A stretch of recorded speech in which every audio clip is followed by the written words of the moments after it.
Chapitre 112. L'avertissement de Fatima en 1917, suite. En 1846, Notre-Dame de la Salette avait mis en garde les responsables des congrégations contre les dangers imminents de cette infiltration. Dans l'année 1865, on verra l'abomination dans les lieux saints.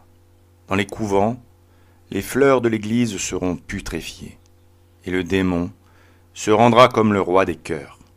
Que ceux qui sont à la tête des communautés se tiennent en garde pour les personnes qu'ils doivent recevoir, parce que le démon usera de toute sa malice pour introduire dans les ordres religieux des personnes adonnées au péché, car les désordres et l'amour des plaisirs charnels seront répandus par toute la terre.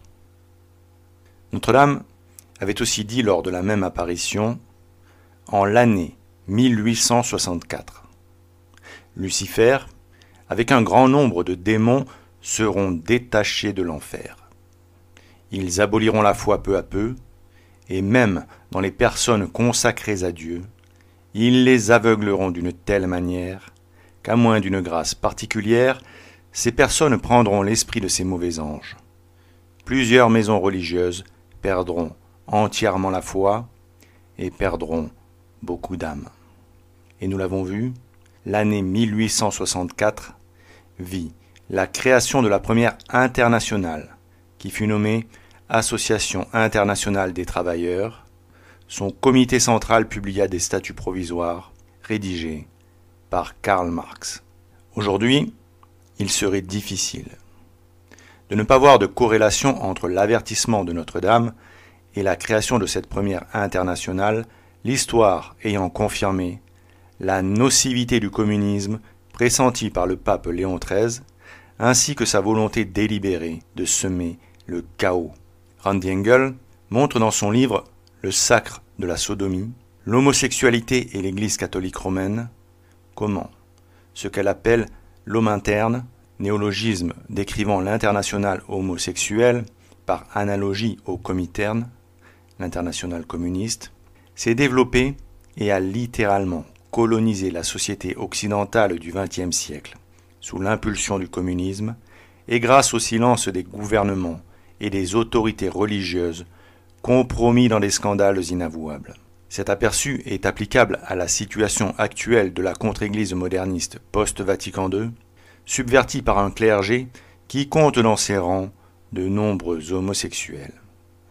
La journaliste remarque que subversion et trahison de l'intérieur, combinées à une attaque de l'extérieur, sont une parfaite recette de désastre pour l'Église, comme ce le fut pour la Grande-Bretagne durant l'ère des espions de Cambridge. Le fait que des séminaires, le clergé et les communautés religieuses catholiques constituent des sociétés relativement fermées ne garantit pas qu'elles ne puissent être effectivement pénétrées et colonisées par des forces hostiles. Un contrôle soigneux est aussi essentiel à la prêtrise catholique et à la vie religieuse qu'aux services de renseignement nationaux. Et plus encore, car l'enjeu pour les premiers est l'éternité. L'actuel scandale d'abus sexuels dans la prêtrise catholique et les communautés religieuses aux États-Unis et à l'étranger en est l'ample démonstration. Comme dans l'ordre séculier, la prévention est le meilleur remède au désordre moral.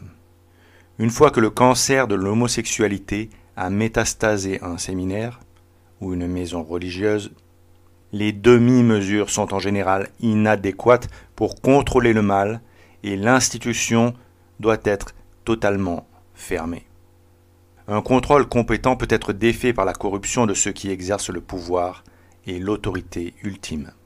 Il y a une ressemblance entre la haine d'un traître laïque pour l'ordre social et la nation qui la nourrit, et la haine du prêtre homosexuel pour l'Église catholique romaine avec ses absolus, ses restrictions morales et ses représentations d'autorité.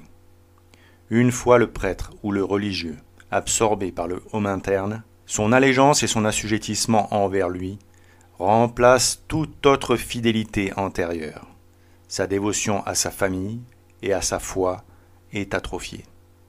Comme l'abbé Rueda l'a dit, cette nouvelle allégeance est capable de dissoudre efficacement les liens normalement plus forts de l'affiliation religieuse. Les prêtres et religieux homosexuels non seulement apportent la discorde dans l'Église en matière de morale sexuelle, ils se servent également de l'Église et de ses ressources pour répandre les enseignements et la propagande du homme interne. L'Église ne peut être indifférente aux vices dans les rangs de la prêtrise et s'attendre à rester indemne des conséquences de ces actes. Les exploits perfides des pédérastes et homosexuels cléricaux dans l'Église se sont traduits par une hémorragie massive de confiance envers l'Église et un sentiment de trahison dans les cœurs de chaque laïc ou prêtre catholique fidèle. Mais encore plus nuisible que les actes immondes d'une poignée de mécréants dans la prêtrise et la vie religieuse fut la dissimulation de ces traîtres à la fois par la hiérarchie américaine, comprenant elle-même de ces traîtres dans ses rangs. De même que le traître laïque, l'évêque homosexuel pédéraste devrait être condamné comme un paria moral par ses collègues évêques et méprisé et ostracisé par eux. En dernier lieu, le Vatican devrait retirer à l'évêque coupable toute position d'autorité, lequel serait défroqué et réduit à l'état laïque. M. Montini, alias Paul VI, fut fortement soupçonné d'homosexualité, mais qui plus est, d'avoir entretenu des relations diplomatiques avec l'URSS quand il était secrétaire d'État au Vatican, en dépit des ordres du pape Pie XII, qui définissait le communisme comme une disgrâce pour l'humanité et qui excommunia tous les catholiques se déclarant communistes, tant il refusait, au nom du Christ, tout contact avec cette idéologie intrinsèquement perverse. Le pape Pie XII éloigna M. Montini de la secrétairie d'État et l'envoya à Milan pour couvrir le scandale. Son secrétaire d'État lui avait désobéi et travaillé pour la Russie communiste à son insu. Pie XII n'éleva jamais M. Montini au rang de cardinal, bien que Milan fût par tradition siège cardinalis. Le traître fut ainsi momentanément écarté de la curie romaine par le pape, sur lequel il avait exercé une si grande influence. Sa sainteté Pie XII était bien décidé à ce que l'espion n'entrât pas dans le sacré collège, afin de l'exclure du futur conclave. Il ne l'accepta plus jamais en audience et fit comprendre aux cardinaux que pour le bien de l'Église, il ne voulait pas de cet homme pour successeur. Les détails de cette trahison évoquent le profil et le mode opératoire des agents communistes infiltrés, et dans ce cas précis, la connexion entre l'agent subversif et le bloc communiste a été clairement établie. Le pape, ne prenant pas de telles sanctions envers son secrétaire d'État pour de simples suspicions. Malheureusement, M. Roncalli éleva son poulain Montini à la cardinalis, ce qui permit au traître d'usurper le trône de Saint-Pierre. Et depuis le pseudo-concile Vatican II, initié par ces deux tristes sires, les relations entre le Vatican et le communisme, comme celles entre le Vatican et la franc-maçonnerie, ou entre le Vatican et l'islam, le protestantisme ou le judaïsme, se sont réchauffées, signe tangible que cette Église n'est plus la Sainte Église catholique, mais le prolongement du châtiment qui frappe l'Église. Le communisme, comme la franc-maçonnerie, sont très clairement des armes de Satan. Ce sont deux têtes de la même hydre monstrueuse. Karl Marx, l'inspirateur de cette doctrine diabolique, était sous influence de Satan. Comme en témoignent ses écrits de jeunesse, cela explique certainement la fascination qu'il suscite encore aujourd'hui, le démon étant le séducteur par excellence. Si, en 1917, quelques mois avant la révolution bolchevique d'octobre, la très sainte Vierge Marie apparut au Portugal à Fatima pour alerter les catholiques au sujet de ce qui allait devenir le communisme, ce ne fut pas par hasard. Gardons à l'esprit que Notre-Dame est le général de l'armée catholique, et c'est d'elle dont on doit recevoir nos ordres pour mener le bon combat avec les bonnes armes. Or, la Mère de Dieu savait que l'ennemi allait se servir de son nouvel arsenal contre l'humanité et qu'il fallait de toute urgence utiliser les armes spirituelles que notre bonne mère mettait à notre disposition pour nous défendre de cette agression. À l'orgueil et à l'impiété de ces doctrines diaboliques, il fallait opposer l'humilité, l'obéissance et la piété filiale en écoutant les demandes de la très sainte Vierge et en mettant en pratique ses conseils avisés. Malheureusement, les catholiques du début du XXe siècle firent peu de cas de ces instructions. Et non seulement ils ne tinrent pas compte des avertissements de la très sainte Vierge Marie, ce qui était déjà très grave et suicidaire, mais en plus, ils déposèrent les armes. Oui, ils déposèrent les armes efficaces dont Dieu a doté les catholiques pour les aider dans leur lutte contre le démon. Alors qu'ils doivent impérativement les utiliser ici-bas pour être d'efficaces soldats du Christ. Ils n'ont pas le choix, s'ils veulent vaincre l'ennemi.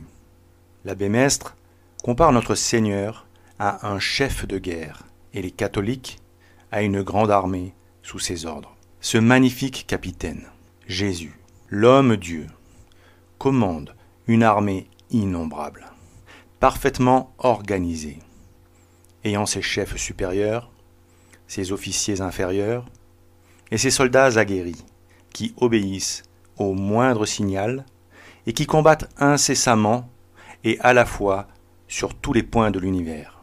Ce roi conquérant, infiniment supérieur aux plus célèbres conquérants des âges anciens et des temps modernes, aux Alexandre et aux César, aux Charlemagne et aux Napoléon, a une seule fois dressé son armée, et durant 18 siècles, elle ne s'est jamais débandée.